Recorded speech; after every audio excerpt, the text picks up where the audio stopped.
Des hangars de fortune détruits, des quantités importantes de riz, haricots, pâtes, boîtes de conserve, bouillons, emballages plastiques et bien d'autres brûlés et jonchant le sol. C'est le triste constat que l'équipe de UAC Web TV est allée faire au lendemain d'un incendie qui a dévasté, dans la nuit du vendredi 5 juillet 2024, une partie du centre commercial ENA de l'université d'Abomey-Calavi.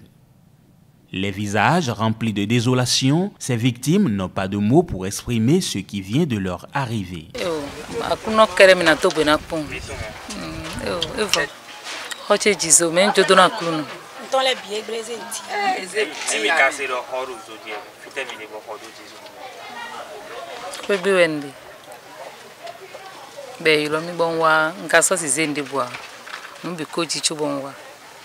Au total, 12 baraques ont été complètement consumées. Selon cette autre victime, Gaston Taméon, à l'origine du feu, un court-circuit parti de cette cafétéria dont il ne reste que les ruines. Un kiosque, une cafétéria à côté de la mienne qui a pris feu. Donc, les gens m'ont appelé. Avant que je ne vienne, le feu avait déjà pris de l'ampleur. Les passants et les usagers du campus ont essayé de maîtriser le feu. Mais les portes étaient scellées. Donc j'étais sur place, j'observais jusqu'à ce que les sapeurs-pompiers viennent. Mais avant leur arrivée, il y avait déjà un grand dégât. À en croire Gaston, difficile de préciser le coût de cette perte due à ce feu survenu au centre commercial ENA de l'UAC. J'ai perdu énormément.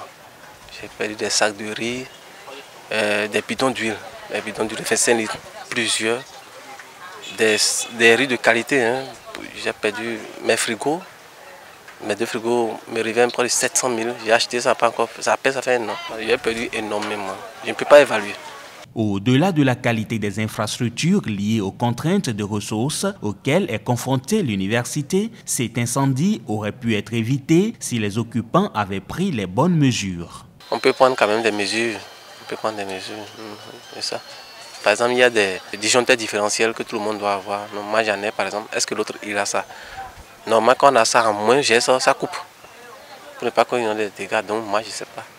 Tard dans la nuit du vendredi, l'incendie a été maîtrisé grâce à l'intervention des sapeurs-pompiers.